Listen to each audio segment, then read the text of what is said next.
श्री राम द्वाविंश सर्ग। रावण का सीता को 2 मास की अवधि देना, सीता का उसे फटकारना, फिर रावण का उन्हें धमकाकर राक्षसियों के नियंत्रण में रखकर स्त्रियों सहित पुनः महल को लौट जाना। सीता के ये कठोर वचन सुनकर राक्षस राज रावण ने उन प्रियदर्शना सीता को यह अप्रिय उत्तर दिया।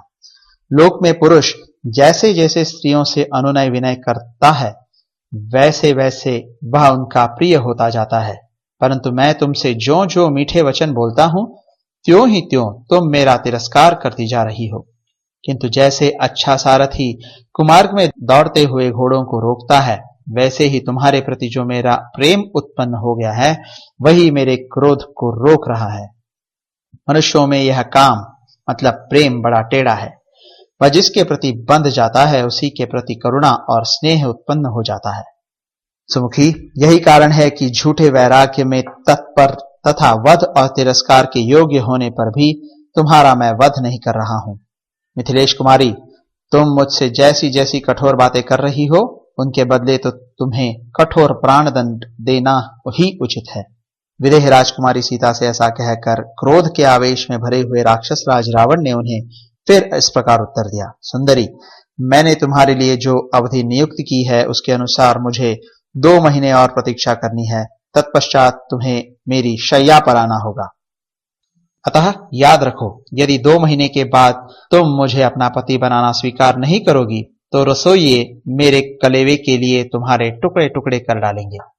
राक्षस राज रावण के द्वारा जनक नंदिनी सीता को इस प्रकार धमकाई जाती देख देवता और गंधर्वों की कन्याओं को बड़ा विषाद हुआ। उनकी आंखें विकृत हो गई। तब उनमें से किसी ने ओठों से, किसी ने नेत्रों से तथा किसी ने मुंह के संकेत से उस राक्षस द्वारा डांटी जाती हुई सीता को धैर्य बंधाया। उनके धैर्य बंधाने पर सीता ने राक्षस राज रावण से अपने सदाचार मतलब पातिव्रत्य और पति के शौर्य के अभिमान से पूर्ण हित कर वचन कहा। निश्चय ही इस नगर में कोई भी पुरुष तेरा भला चाहने वाला नहीं है जो तुझे इस निंदित कर्म से रोके। जैसे शची इंद्र की धर्म पत्नी है, उसी प्रकार मैं धर्मात्मा भगवान श्री राम की पत्नी हूं। त्रिलोकी में तेरे सिवा दूसरा कौन है जो मन से भी मुझे प्राप्त करने की इच्छा करे। नीच राक्षस, तूने अमित तेजस्वी श्री राम की भार्या से जो पाप की बात कही है उसके फलस्वरूप दंड से तू कहां जाकर छुटकारा पाएगा। जिस प्रकार वन में कोई मतवाला हाथी और कोई खरगोश दैववश एक दूसरे के साथ युद्ध के लिए तुल जाएं, वैसे ही भगवान श्री राम और तू है। नीच निशाचर, भगवान राम तो गजराज के समान है और तू खरगोश के तुल्य है। अरे ईश्वाकुनाथ श्री राम का तिरस्कार करते तुझे लज्जा नहीं आती? तू जब तक उनकी आंखों के सामने नहीं जाता तब तक जो चाहे कह ले। अनार्य, मेरी ओर दृष्टि डालते समय तेरी ये क्रूर और विकार युक्त काली पीली आंखें पृथ्वी पर क्यों नहीं गिर पड़ी? मैं धर्मात्मा श्री राम की धर्मपत्नी और महाराज दशरथ की पुत्र वधू हूं। पापी, मुझसे पाप की बातें करते समय तेरी जीभ क्यों नहीं गल जाती है? दशमुख रावण, मेरा तेज ही तुझे भस्म कर डालने के लिए पर्याप्त है।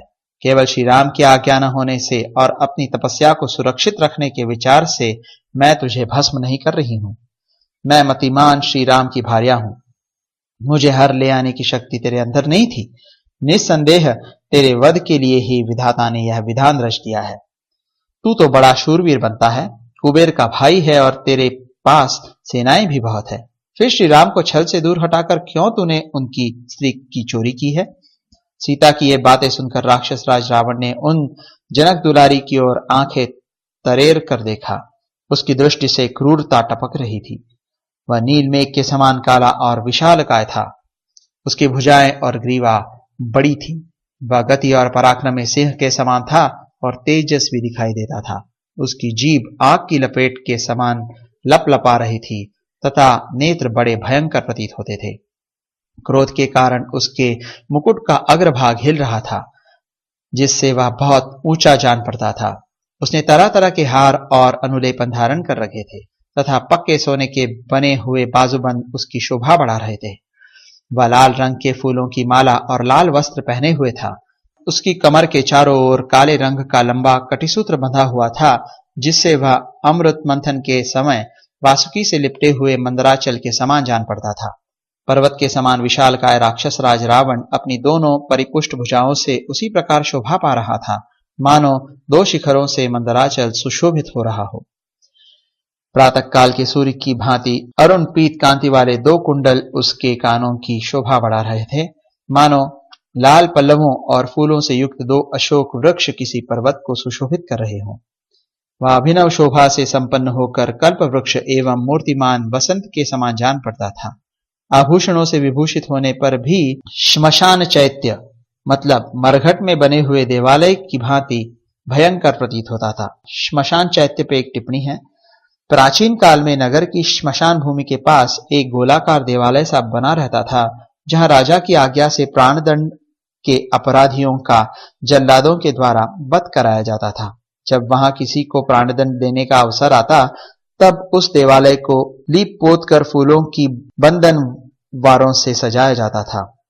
उस विभूषित श्मशान चैत्य को देखते ही लोग यह सोचकर भयभीत हो उठते थे कि आज यहाँ किसी के जीवन का अंत होने वाला है। इसी तरह जैसे वह श्मशान चैत्य विभूषित होने पर भी भयंकर लगता था, उसी प्रकार रावण सुंदर श्रृंगार करके भी सीता को भयंकर प्रतीत होता था, क्योंकि वह उनके सतीत्व को नष्ट करना चाहता था। अब आगे रावण ने क्रोध से लाल आंखें करके विदेह कुमारी सीता की ओर देखा और फुफकारते हुए सर्प के समान लंबी सांसें खींचकर कहा, अन्यायी और निर्धन मनुष्य का अनुसरण करने वाली नारी, जैसे सूर्यदेव अपने तेज से प्रातःकालिक संध्या के अंधकार को नष्ट कर देते हैं, उसी प्रकार आज मैं तेरा विनाश किए देता हूं। मिथिलेश कुमारी से ऐसा कहकर शत्रुओं को रुलाने वाले राजा रावण ने भयंकर दिखाई देने वाली समस्त राक्षसियों की ओर देखा।